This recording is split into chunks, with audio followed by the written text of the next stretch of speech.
everybody. Let's start off with questions for Chris, so he can finish and get to the clubhouse. So, Steve, we'll start with you. First of all, Chris, I know it's obviously pretty raw, but just what are the emotions after such a promising season to have it end the way that it did? It's tough. I mean, we've talked very, very quickly, but just the group that we had, how close we were, to fall short, it's tough. As you evaluate your last two starts, what do you think was the difference for you? I would say more so just beating myself.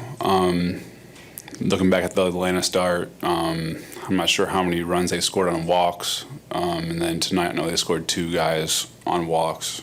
So not too proud of that, but proud of the group. Mike? Chris, you guys won 101 games this year. You led the division most of the way. How stunning is it right now to be sitting here right now and kind of knowing you're going home for the winter? No matter where you lose, it's stunning. I've lost in this one. I've lost in the next round. It don't matter what round you lose in. It just sucks. I would say almost every playoff team, they have a really special group, and you don't want to leave. So, yeah, I mean, it's everyone that loses from here on out is stunned, and everyone's just it's a terrible, terrible feeling. But I'm beyond grateful and beyond proud to be a Met. That's all I can really say. Good. Abby? It looked like Padres hitters were really sort of taking their time, stepping out of the box a little bit. Did they maybe get you out of rhythm at all? No, it's not that. I don't have any problem with that. That had literally no correlation to the end result. So no. Chris, thank you very much. Thank you all.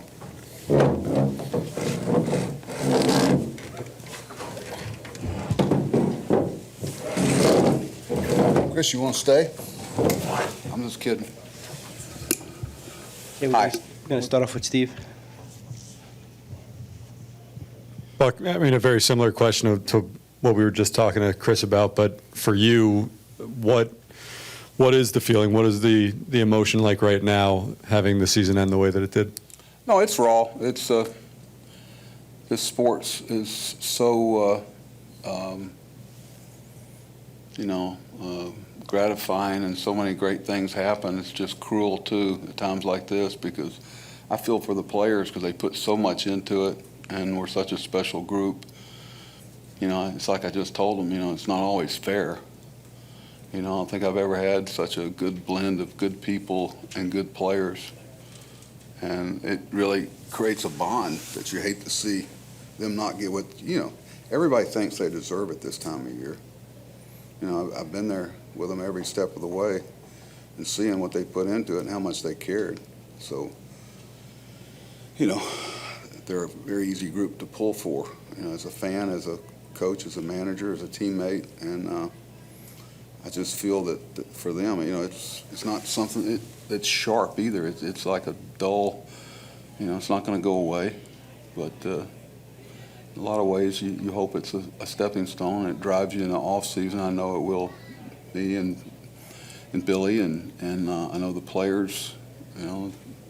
Hopefully we can gain something from the pain. It was, but it's one of those things you can't do anything but say it was self-inflicted. It's not like you get, you seek your level, and we're not going to be able to continue to play. But I think I feel for the players and their families and the fans that were so supportive, and I think that's what I take. The biggest disappointment I take is for the players and the fans and the organization. There's so many people that give so much to it, trying to get to the last step, and it's so difficult. But it's just But like I said, everyone feels that way this time of year, the 10 teams playing, that, it's such a roll of the dice in October. But, we just didn't do much with the bats tonight.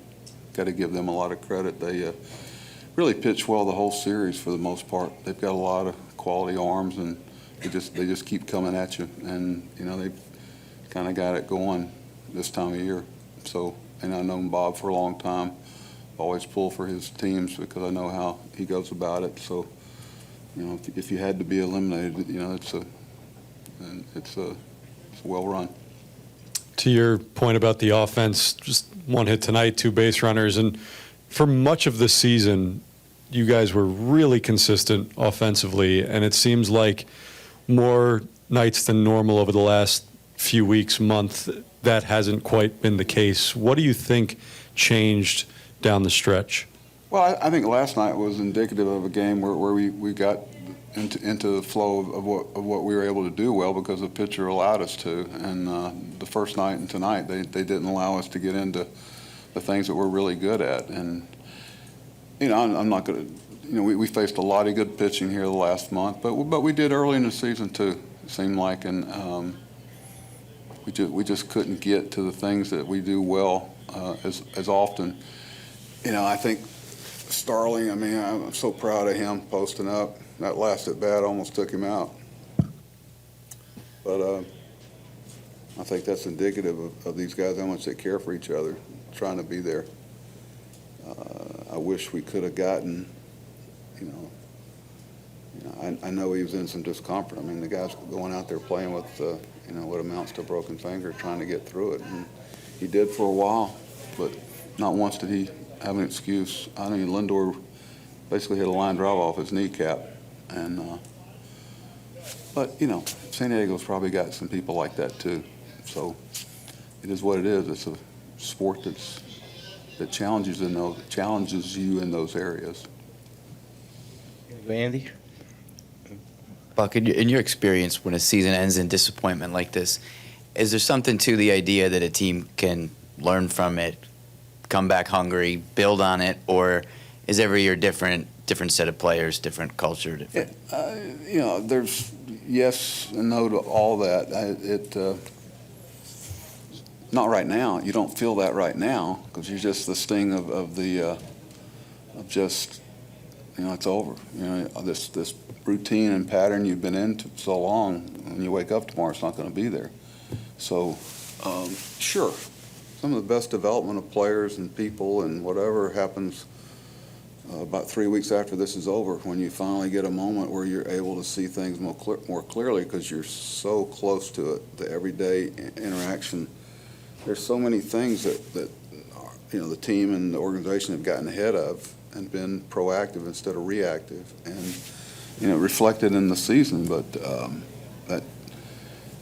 right now is not that they won't feel that, but down the road, I'm hoping that is the case, especially with some of the younger players. And in today's sports world, things change so much. That's why when you get a good group like this together, you want to try to be the last team standing, because you know how hard it is to get through basically what amounts to 8 or 9 months of 7 days a week trying to get there. So it's cruel. It really is.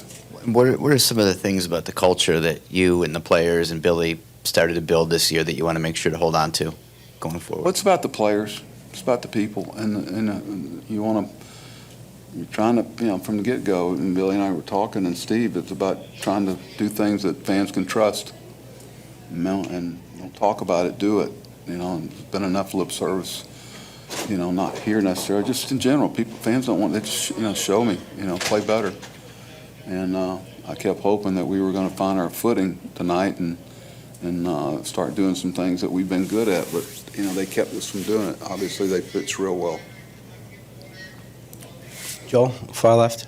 Buck, you mentioned that everyone kind of feels they deserve it and wants to be the last team standing, but I'm wondering, between your combination of age, big guys looming free agents, and guys having such excellent years that might be hard to repeat, do you feel like you squandered something you might not be able to grab again?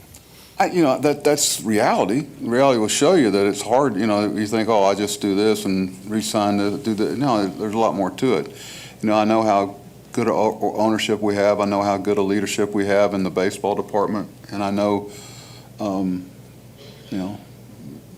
core players that care a lot. But it's like I just told them. Now it becomes, you got to do what's best for your families. You got to do what's best for, it becomes, the business part of it kind of gets in there where the players are concerned, and rightfully so. So you don't know.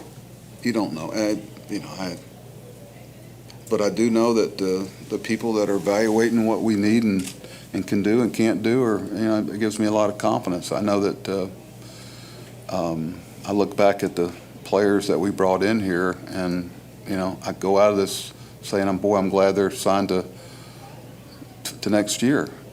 So that tells you the confidence I have in the decisions that we'll be making about players, because the Mets are a very precious thing to a lot of people, and we need to continue down the path of evaluating not only good players but good people that you can count on.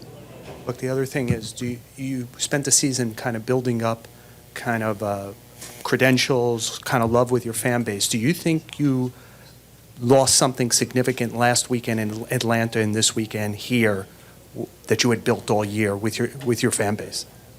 Well, those are personal emotions. When you got something that people care about as much as they do their team, the Mets.